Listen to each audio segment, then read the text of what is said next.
Hi guys, I have a very exciting news for you guys. All right, you ready? Venkat, are you ready? You Yes. gotta be ready, man. So interest rates we are seeing now, right at this point, July 2020, is the lowest that we are seeing in 50 years. We're talking about 1970s. We had the lowest interest rate, and 50 years after that, we are seeing the lowest interest rates in the country. I think it's in the United States alone. And so my thinking is, okay, interest rates are low. So how you're going to get the maximum out of it? We talk about building your portfolio, the real estate portfolio, and people talking about refinancing and improving the credit scores and, all that related to property buying. People are so excited because of these low rates. So how are you going to make the maximum out of it?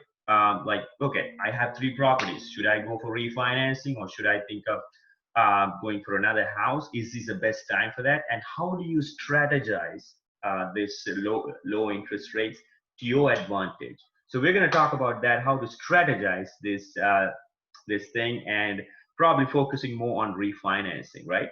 Right. Yeah, that's right. You correctly said, like right now, I think people are getting like 1.99% Oh for man, 15-year loan, right? yeah, That's like a peanuts. yeah.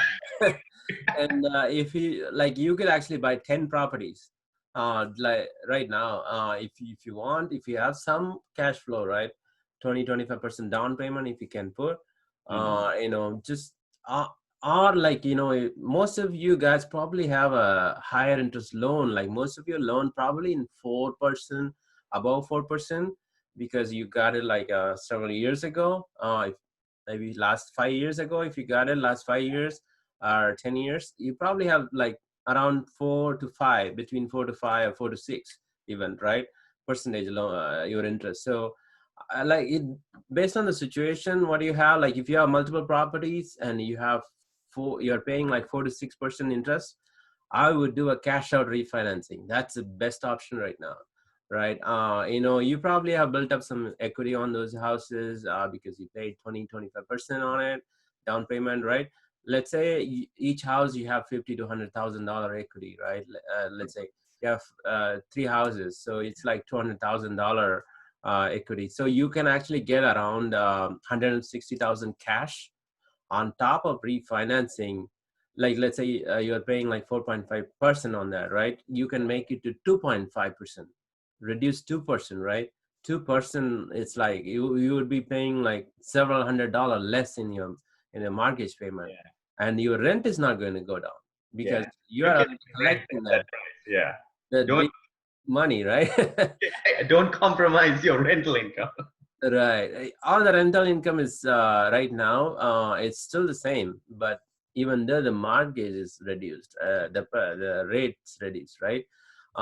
So that's what you had to do. Like if you just do this approach, refinance, cash or refinance on that scenario, right? If you have multiple properties, your interest rate is higher, 1 or 2% higher than 2.5%, then you should do cash or refinance, get the extra cash, and do debt snowball, get that extra cash you're going to get it, right, from the cash or refinance, and then take that like 200,000, probably pay off that first loan, the lowest loan, right? Oh, yeah. And you have one property cleared off, and let's say your rental income is $1,500 on that property. All right. So after property tax and everything, property tax and other things that you will be paying, county taxes, you probably end up, pocketing around $1,100-$1,200 on that property, right? Every month. That's your full income. And same thing, like if you can, pay off the other property, you'll get that too. Like basically, the idea is to do a cash out refinancing. If you already have properties, if you don't have properties, buy new properties. This is a good time, right? Yeah. And the prices are going to be higher because whenever there's a lower interest rate, the prices are higher. It's like 1% lower interest rate, I think it corresponds to kind of like 10% higher price Okay. of the value. Like let's say it's 270,000 or 300,000 house right now, Hmm. would have the market value would have been like 270, Hmm. 10% lower. But it's right now it's $30,000 more because of the lower interest rate. But if you just pay the higher interest rate, and eventually you would be paying that $30,000 extra to it. Yeah. It's about the same, but you can get the property, the right property right now. Like there are a lot of people selling the property that normally it's never comes to the market. Some of the nice properties, Hmm. they don't want to sell it, but they want to sell it off because it's a higher price right now. Right. uh, Right. So basically, what you're saying is, because the interest rates are low, right? People, there's more demand, right? More demand and probably less supply, and because that, the house prices go up, right. right? 300,000, it might even go for Even 320. people who don't want to sell the house, they want to sell their house because the price is high. They can get like 50, $100,000 more Right. on $300,000 house. Right. uh, so yeah. And what you said was like cash out refinance. Do you want to explain briefly about that and how you want to use that for snowballing? I know that we spoke about snowballing, but with an example, it will be easier for our listeners to understand that. Right. Let's say your primary residence, right? You bought it and you've been living there for 5 years. You don't have extra property. Let's say you only have one property, your primary residence, and you bought it for let's say $300,000, right? And you put in 20%, and the loan is around, let's say, 200,000 now. Okay. So you still Now, have left yeah, because loan 200,000. 20% is 60,000, 300,000 minus 60, 240, and after a few years, the loan it's down 200,000 now. Okay. 200,000, but the value went up significantly because of the current time is Yeah. 400. Mhm. It's right now it up prices for 400, right? 400, and you have 200,000 equity buildup, but out of Right, that you get 80%, right? Usually. right. So 160,000, like if you go and apply for cash or refinancing, instead of regular refinancing, just refinancing the loan amount. So there's two things, right? If you just refinance the loan amount, you only get 200,000 transferred to a new loan, 30-year loan or whatever loan you're Right. choosing, right? And if you don't do that, if you do a cash or refinance, Mhm. they will look at the value of the property. It's 400,000 of the value, and the 80% of that is you know how much, 340. 80, 320, right? uh, 320. uh 400,000 is 40, 20,000 80. So yeah, 400,000, 320. right. So and then you have $200,000 loan that gets paid off, and probably they'll have some points, one or 2 points, Okay.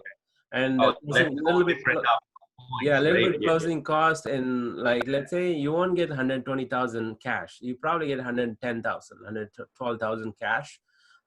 What do you do with that? Like you get the cash right away with the lowest interest, like 2.5% interest for 30 years, right? Think Yeah. about it.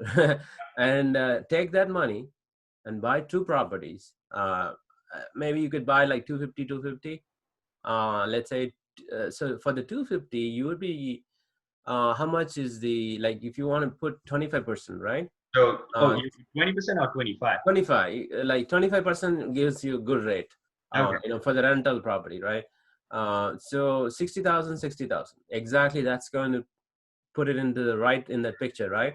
So you buy two properties and you do a cash out refinancing, take that money, buy two townhomes, or even a single family homes, and make sure you get like around $500 cash flow per month, uh, you know, From uh, the property. at least, yeah, from each property. And so you are getting $1,000 cash flow Yeah. after renting, right? Take that money and And put it in the first property. yeah, first property, keep Yeah. paying it off, are the lowest one. Like you could use Lowest one. the Yeah. Lowest snowball one. method, and or you just keep it, save that money, extra money, and save your income, save that extra cash flow, and buy in the next year. You could buy another one, right? As long as you could save like 40, $50,000, Yeah. Right. 20%, Yeah. 25% down payment, you can pay, buy another one. Yeah. It just keep on repeating. This is how like cash out refinancing works. Um, And also this is how you build your, this is how you can build your real estate investment portfolio in a quick time, right? Because right. people will be wondering how you, yeah, you guys say that, 10 properties in 10 years, how you're going to do it, man? It's going to cost a lot. This is exactly how you do it, because it's understandable. It's hard to think like, oh my god, 10 years, 10 years, 10 houses, how are you going to do it? You have to strategize. You have to use the system. This is all legal stuff. This is what people do.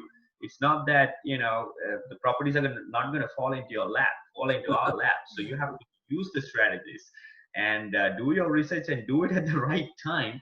And use these financial strategies. This is what the financial analysts probably do, like advisors do.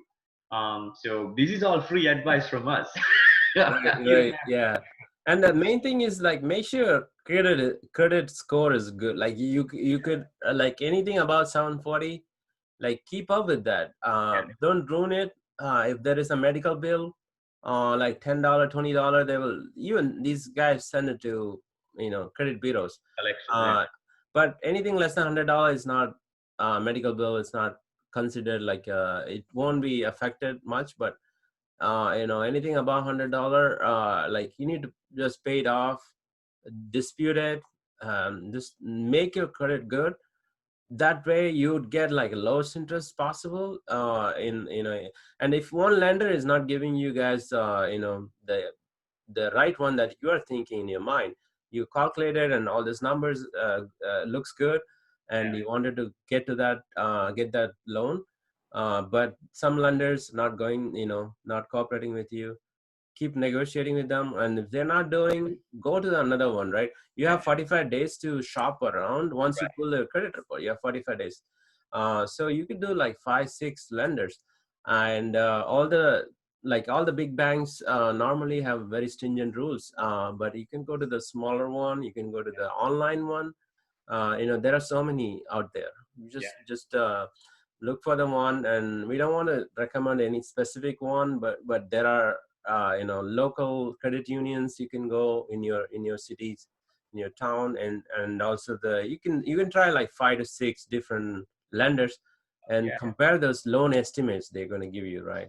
Yeah, and we also had a separate episode talking about, like, people get confused, people get buried with those numbers, right? If you shop around like 6 7 or even 2 or 3, they're gonna throw you a whole lot of numbers. And one of the previous episodes we talked about, you only have to consider like just two numbers. So check Right. that out. Only two, only two numbers you have to Right. compare.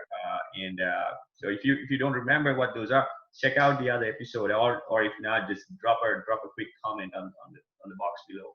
Exactly. Yeah, we make things easier for you guys. So this channel is all about for personal finance and building up with your wealth, investment, and making money, saving money. All those tips and tricks that you like speed up. Those things will speed up your process. Think about Yeah, like, you, do you want to like go through all the things in a harder way, and then find out after 5 years, oh, you could have done it in 1 year. yeah, Like, do you want to waste your 4 years? Just listening to us actually will save you like several years worth yeah, of your time, yeah. and it's going to be useful. Thank you so much, Venkat, for your time, and thank you so much for being with us. If you, I don't know, maybe it's closer to 10 minutes or even more than that. Thank you so much for staying with us this long, and we really hope that you learned something new. Or if you already knew about this, I hope this was a great reminder or refresher for you guys. Until it's next time, Venkat, is it goodbye from us? Thank you guys. All right. Bye.